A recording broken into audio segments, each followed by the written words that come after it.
तर कसे आहात मंडळी? तर अनेक वर्षांनंतर पुन्हा तुमचं फ्रँकलिन मामा या चॅनलवर स्वागत आहे, एफ एम चॅनलवर. तर माझा मामा फॉरेस्ट गार्ड म्हणून कामाला लागलेला आहे. तर त्याची नाईट ड्युटी होती, जी आज संपलेली आहे आणि मी त्याला घ्यायला आलेलो आहे. तर आम्ही गावाला आमच्या जात आहोत रस्त्याने, सुमसान रस्त्याने. त्याला भीती वाटते म्हणून तो आता ड्युटी संपल्यावर निघत आहे.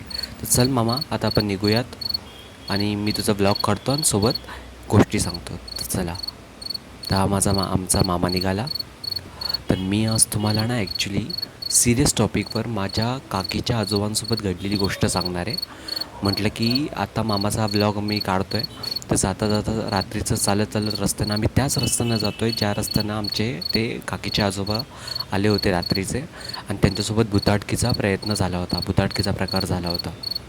तर तोच मी आज तुम्हाला सांगणार आहे. ॲक्च्युली माझ्या पण अंगावर काटा येतो आहे. आता चालताना बघा ना, याच रस्त्याने झालं होतं ते, पण त्याला आता 20 वर्ष पूर्ण झाली. पण याच रस्त्याने त्यावेळेला हा रोड जो होता तो एकदम खडबडीत होता. आता तरी नॉर्मल डांबर पडले, पण त्यावेळेला तो रोड खूप खडबडीत होता. आणि त्यावेळेला ॲक्च्युली माझ्या काकीचे आजोबा ते म्हणजे कसे ॲक्च्युली ना नास्तिक होते. म्हणजे ते देव, भूत, प्रेत, दानव, राक्षस असं काहीच मानायचं नाहीत. ते पूर्ण नास्तिक आणि एकदम फ्री माइंडेड. नास्तिक म्हणजे असं नाही की वाईट. नास्तिक म्हणजे एकदम फ्री माइंडेड. म्हणजे ते कधी रात्री अपरात्री फिरायचे, कुठेही जायचे, शिकारी, गावच्या सगळ्या गोष्टी, अनेक गोष्टी अशा ते करायचे. तर तसंच ते म्हणजे माझ्या काकीचं त्यावेळेला नुकतंच लग्न झालं होतं. तर ते म्हटलं की आपण मध्यरात्री काकीच्या घरी जाऊन काकीला, म्हणजे माझी काकी ती, त्यांची ती नात एक प्रकारे, तर त्यांना जाऊन सरप्राईज करायचं. तर म्हणून ते माझ्या काकीच्या घरी जायला माझ्या काकीचे आजोबा निघाले. तर रात्रीचे ते साधारण म्हणजे 10, 10:30, 11ला त्यांनी जेवण केलं आणि नंतर ते निघाले. आता बघा, इथे थोडंसं जरा थांबा. इथे ॲक्च्युली इथे बिबट्या असतो. काल रात्री इथं साप दिसला होता आडवा येताना. त्यामुळे मामा बघतोय जरा नीट चेकिंग काय आहे की नाही. आता परत आहे तसं आज पौर्णिमा आहे, त्यामुळे काय वाटणार पण नाही. तर येऊया आपण परत आपल्या टॉपिककडे. तर याच रस्त्याने माझ्या काकीचे आजोबा ॲक्च्युली येत होते. म्हणजे रात्रीचे माझ्या काकीचं नुकतंच लग्न झालं होतं आणि त्यांच्या अशा मनामध्ये इच्छा झाली की काकीच्या घरी आपण जावं, रात्रीचं मध्यरात्री जावं आणि काकीला सरप्राईज करावं, माझ्या काकीला. तर म्हणून ते रात्रीचे 10 का 11:30 वाजता वाटतं जेवले आणि मध्यरात्री ते निघाले. एकटे एवढी त्यांची डेअरिंग की ते एकटेच निघाले. आणि एकटेच ते निघाले आणि माझ्या काकीचं गाव साधारण काही ती 5 किलोमीटर होतं त्यांच्या गावापासून. आणि याच रोडने आय थिंक ते येत होते माझ्या काकीच्या गावी.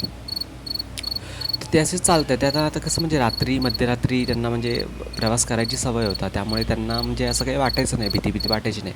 त्यांची भीती मेली होती, कारण ते लहानपणापासून नास्तिक होते. ते म्हणजे असं काही पाळायचंच नाहीत. म्हणजे ते असं की कुठे उद्या गणपतीची आरती की नवरात्रीची आरती किंवा काय. आता नवरात्रीत पण असं असतं की रात्रीचं फिरू नये कधी बाहेर, असं काय.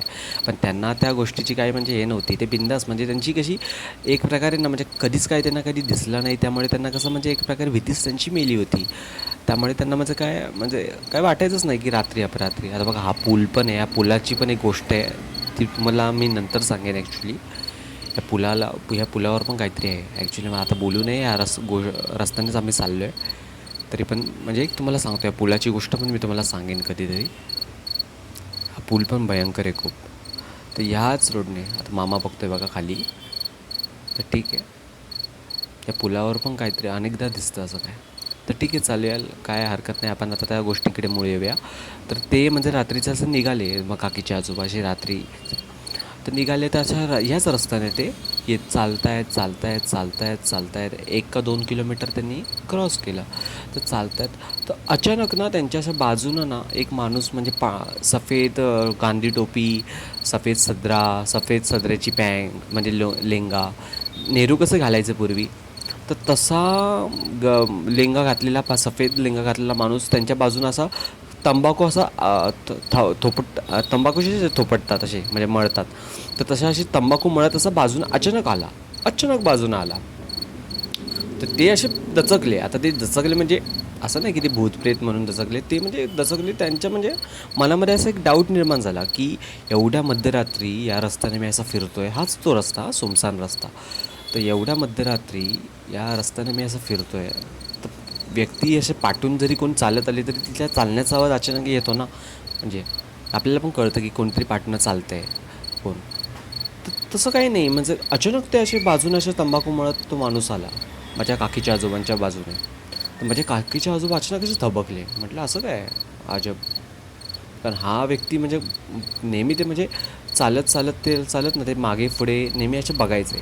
ते आता म्हणजे भूतप्रेत असं बघायचं नाही त्यांना, म्हणजे भीती अशी वाटायची की कोणी असा चोर डाकू कोणी असेल, त्या गोष्टीची त्यांना भीती वाटायची. आणि हे अचानक कसं आला म्हणून त्या माणसाने त्यांना असं म्हणजे डाऊट वाटला. तर त्यांनी अशी विचारपूस केली की तुम्ही कुठे चालला आहे. तर तो माणूस म्हटला की मी या गावी चाललो आहे. तर त्यांनी जे गाव सांगितलं त्या माणसाने ते माझ्या काकीच्या गावाच्या पुढे होतं.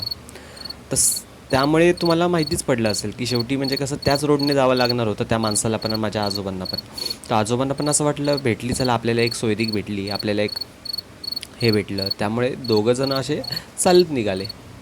तर चालत निघाले चालतायत तर अचानक माझ्या काकीच्या आजोबांचं लक्ष त्याच्या पायाकडे गेलं.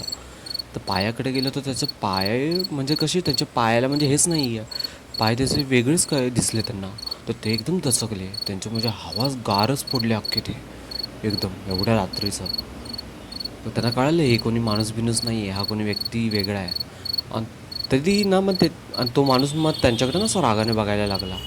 पण माझ्या काकीच्या आजोबांनी ना असं म्हणजे लक्ष दिलं नाही. माझ्या काकाचे आजोबा थोडेसे धीट होते, म्हणजे कोणत्याही परिस्थितीत त्यांना म्हणजे कसं वागायचं त्यांना बरोबर माहीत होतं. रात्री ते असं प्राणीबिनी कोणी कोल्हा म्हणजे किंवा वाघ-बीघ जरी दिसलं तरी त्यांना एक हे त्याप्रमाणे त्यांना म्हणजे कळालं की ही जी बाजूने व्यक्ती चालली ही कोणी व्यक्ती नाही, ही म्हणजे भूतप्रेत या ह्यातला प्रकार आहे. पण त्यांनी लक्ष दिलं नाही. मग त्यांनी काय केलं, त्यांनी म्हणजे माझ्या डोक्यावर किती कर्ज आहे, माझ्या मुलीचं लग्नच होत नाही, असं तसं म्हणून त्या माणसाला म्हणजे बोलणंच दिलं नाही. त्यांनी स्वतःमध्येच गुंतवलं. ते सांगत होते की ना तो माणूस नेहमी सांगायचा की तुझं घड्याळ दे किंवा तुझं हे दे, पण त्यांनी म्हणजे बोलणंच त्याला दिलं नाही. ते स्वतःच्याच ह्याच्यामध्ये गुंतवत ठेवलं. आणि जसे ते म्हणजे माझे काका गावाच्या वेशीच्या पुढे आले, त्यांना बरोबर जुन्या माणसांना कळायचं वेश कुठे आहे.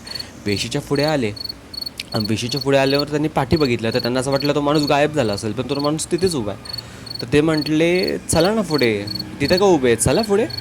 तर बोलले नाही, बोलतात आम्ही, तो माणूस म्हटला आम्ही वेशीच्या पुढे येत नाही. तर बोलले काय वेशीच्या पुढे येत नाही. तर तो माणूस म्हटला अहो भूतं कधी वेशीच्या पुढे येतात का. काकांनी तिथून जे पळ काढला तर डायरेक्ट मध्यरात्री एवढा पळत पळत डायरेक्ट काकीचं घर आहे तिथंच गेल्यानं जोरदार कडी वाजवली. काकी पण जागी झाली आणि काकीने पण हे केलं. अशी ही गोष्ट.